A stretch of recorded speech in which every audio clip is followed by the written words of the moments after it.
السلام عليكم ورحمة الله تعالى وبركاته. أهلا بكم بقناتي فرح إونيفير. في هذا الفيديو سوف نتكلم عن جديد فرنسا بخصوص هذا المرض. ولكن قبل أن أبدأ هذا الفيديو أتمنى لكل من دخل أول مرة قناتي أن يشترك بها ولا تبخلوا علي بإعجاباتكم. أهلا بكم دائما بقناتي فرح إونيفير. فقد علم البارحة على لسان الوزير الأول الفرنسي جون كاستكس أن فرنسا قد عززت ضوابط جديدة وأصبح إجباريا عمل الفحص الخاص بهذا المرض بالنسبة للمسافرين القادمين من 16 دولة مصنفة فيما يسمى المنطقة الحمراء، يعني لازون أغيسك لازون روج. ومن بين هذه الدول نجد الجزائر والولايات المتحدة الأمريكية ومجموعة من الدول الأخرى. لكن نرى في هذه المجموعة أن فرنسا لم تفرض على المغرب على القادمين من المغرب عمل هذه التحليلات، فقط فرضتها فقط على الدول التي تصنفها في يعني المنطقة الحمراء. Face au virus, la France renforce ses mesures de protection et c'est le Premier ministre lui-même qui est venu sur le terrain. Aéroport de Roissy cet après-midi, Jean Castex aux côtés du ministre des Transports et celui de la Santé pour annoncer la mise en place de tests désormais obligatoires. Vous venez de me tester, vous m'avez mis les couvillons, j'aurai les résultats comment et quand? Dans les 24 heures. Des tests pour les voyageurs en provenance de 16 pays où le virus est toujours particulièrement actif. Les États-Unis, le Brésil, le Panama, le Pérou, mais aussi certains pays du Golfe, ainsi que la Serbie, l'Algérie, la Turquie, l'Inde et Oman. Dès le 1er août, leurs citoyens ou les Français qui y résident devront montrer un résultat négatif pour entrer sur le territoire français. À défaut, ils seront testés sur place à l'aéroport. Nous savons que dans un certain nombre de ces pays, il n'existe pas de stratégie de dépistage et que donc l'accès aux tests est difficile.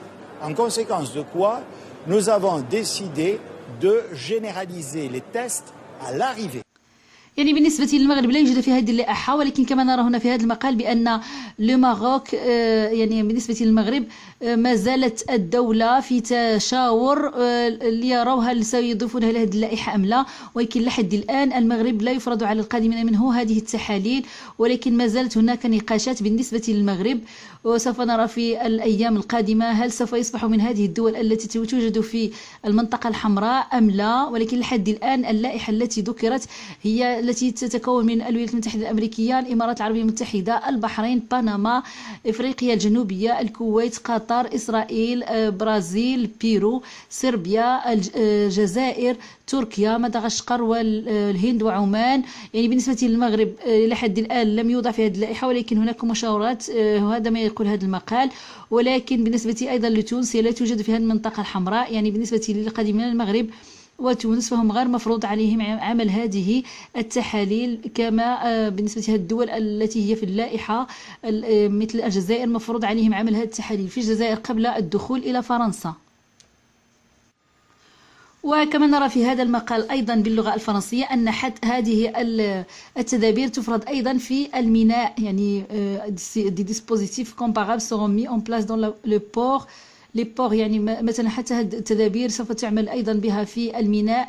يعني بالنسبة للقادم من هذه الدول التي ذكرتها سابقا 16 الموجودة في اللائحة الحمراء أو المنطقة الحمراء التي صنفتها فرنسا، فالقادمين منها مجبرون بعمل هذه التحاليل. وإذا كان الدولة لا تتوفر فيها التحاليل فهم سوف يعملون لهم تحاليل في المطار أو في الميناء. وإذا وجد الشخص مريض بهذا المرض سوف يفرض عليه حجر صحي مدته 14 يوما. Le gouvernement incite fortement ceux dont le test sera positif à se placer en quatorzaine, mais reconnaît que pour l'instant, il ne peut pas l'imposer. La mesure s'ajoute en tout cas à la prise de température généralisée pour tous les passagers grâce à cette caméra thermique. S'ils sont liserés verts, ils sont en dessous de 38. Liserés rouges, ils sont au-dessus de 38. Les frontières restant fermées aux touristes, le flux de passagers testés ne sera pas massif. 3000 personnes par jour à l'aéroport de Roissy, par exemple. De nouvelles mesures face à un rebond mondial de l'épidémie, avec notamment des consignes de prudence. Le Premier ministre conseille aux Français d'éviter de se rendre en Catalogne, qui connaît un regain inquiétant de cas.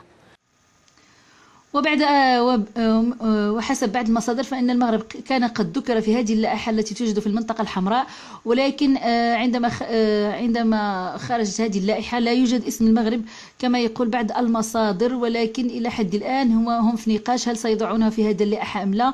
ولحد الآن المغرب لم يذكر في هذه اللائحة، وهذا يعني أن القادمين من المغرب غير مفروض عليهم عمل هذه التحاليل كما بالنسبة لهذه الدول المذكورة التي ذكرتها حاليا يعني في المنطقة الحمراء منها الجزائر. أما المغرب وتونس فلم يذكرا في هذه اللائحة، يعني هذا غير مفروض عليهم عمل هذه التحاليل في بلادهم قبل الدخول إلى فرنسا. وبما أن فرنسا تغلق حدودها مع هذه الدول الموجودة في المنطقة الحمراء، ففرنسا تؤكد أن هذه التدابير أي عمل الاختبارات الخاصة بهذا المرض لا تنطبق إلا على الأشخاص الذين لهم جنسية فرنسية وقد ذهبوا إلى هذه البلدان ويريدون الرجوع، فيجب عليهم عمل هذه التحاليل في تلك البلدان، أو كذلك الذين عندهم إقامة قانونية بفرنسا، يعني هذه التدابير تخصهم، يعني يجب أن يعملوا هذه التحاليل في الدولة التي هم فيها قبل الصعود إلى الطائرة أو الباخرة. أما إذا كانت في هذه الدول لا يوجد يعني هذه التحاليل فهم سوف يدخلون إلى فرنسا، إما الذي له جنسية فرنسية أو عنده إقامة قانونية في فرنسا ويدخل إلى فرنسا في المطار سوف يعمل لهم هذه التحاليل، لأن نعلم بأن فرنسا أغلقت أبوابها أمام السياح القادمين من هذه الدول، يعني لا يسمح لحد الآن بالسياح الدخول إلى فرنسا. يعني هذه التدابير تخص فقط المسافرين الذين يحملون الجنسية الفرنسية أو الذين عندهم إقامة قانونية بفرنسا وهم كانوا قد ذهبوا إلى الخارج، يعني خارج أوروبا، لهذه الدول المصنفة في المنطقة الحمراء، يعني هم التي تنطبق عليهم هذه التدابير الجديدة التي تنص على الدولة أي عمل هذه التحليلات لو PCR للتأكد من أنهم خالين من هذا المرض. D'abord, on va voir avec vous quelles sont les règles en Europe. Eh bien, les frontières intérieures sont ouvertes, ce qui veut dire qu'on peut circuler sans restriction entre les pays de l'Union européenne. Mais chaque État a aussi ses propres règles. La Grèce, par exemple, impose de remplir un questionnaire et des tests aléatoires sont pratiqués. En Allemagne, on annonce aujourd'hui la mise en place de tests gratuits dans les aéroports et une quarantaine pour ceux qui refusent de s'y soumettre. Alors ça, c'est pour l'Union européenne. En dehors de l'Union européenne, justement, ça se passe comment ? Eh bien, là aussi, chaque État a sa propre politique. En Éthiopie, au Cambodge ou en Corée du Sud, eh bien, tout le monde est testé. Et la quatorzaine est imposée, quoi qu'il arrive, que le test soit positif ou négatif. D'autres pays ont simplement fermé leurs frontières, l'Argentine, le Chili, la Russie. Seuls les ressortissants ou les étrangers ayant un titre de séjour peuvent entrer dans ces pays. Et puis certains, comme le Sénégal, appliquent ce qu'on appelle la réciprocité. Cela veut dire que les pays où les Sénégalais sont interdits de voyage, eh bien, se voient à leur tour interdire l'entrée au Sénégal. Merci. فمثلا في مطار غواسي كما سنرى في هذا الفيديو القادم فسوف يكون هناك 3000 تحليل يعني تيست ديبيستاج يوميا للقادمين عبر هذا المطار، وسوف تعطي لهم النتيجة بعد 24 ساعة عن طريق رسالة هاتفية أو عن طريق عنوانهم الإلكتروني.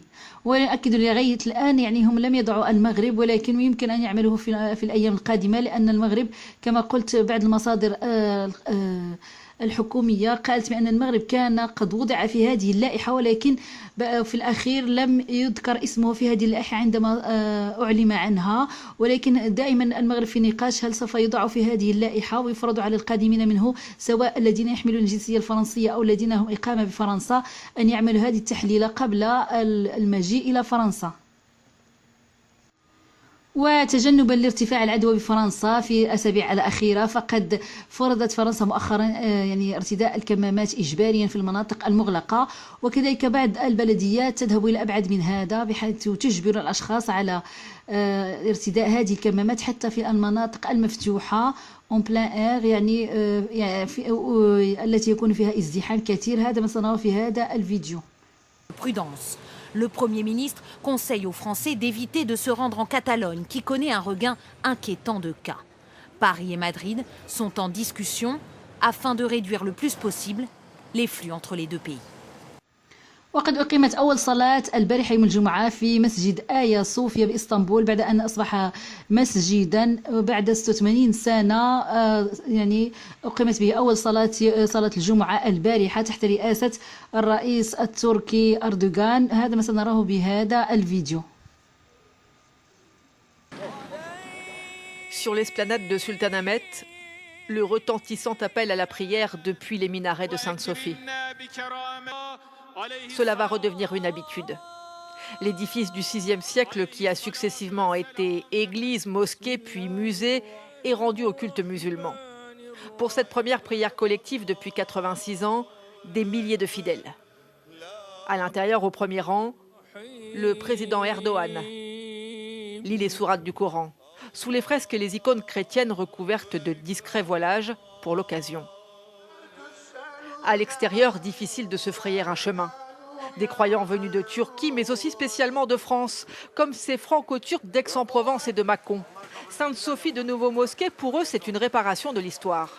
J'attendais ça, en fait. On attendait ça. Dès que ça a été annoncé, je me suis dit, il faut que je vienne, en fait, pour l'ouverture de la prière. C'est le symbole de la prise de Constantinople par le conquérant Fatih Sultan Mehmed.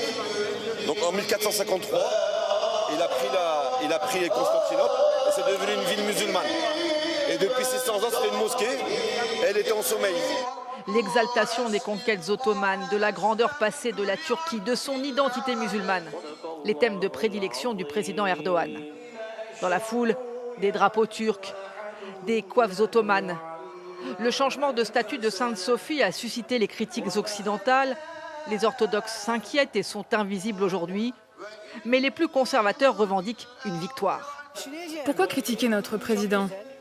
Est-ce qu'on s'occupe de ce que décident les dirigeants européens? Nous vivons comme nous le voulons et comme le faisait le peuple sous le sultan. Les images d'un électorat conservateur satisfait, uni face aux critiques extérieures, c'est ce dont a besoin aujourd'hui Recep Erdogan, fragilisé par la crise du coronavirus. Un coup d'éclat en attendant le prochain, selon cet historien. Il faut que la Turquie soit menacée pour que Erdogan puisse faire et dire quelque chose. Ça n'ira pas loin. Et dans un mois, vous verrez plus de touristes dans la Sainte-Sophie que de musulmans pieux. Les touristes, justement, ils sont pour l'instant rares et un peu perdus dans la foule de croyants.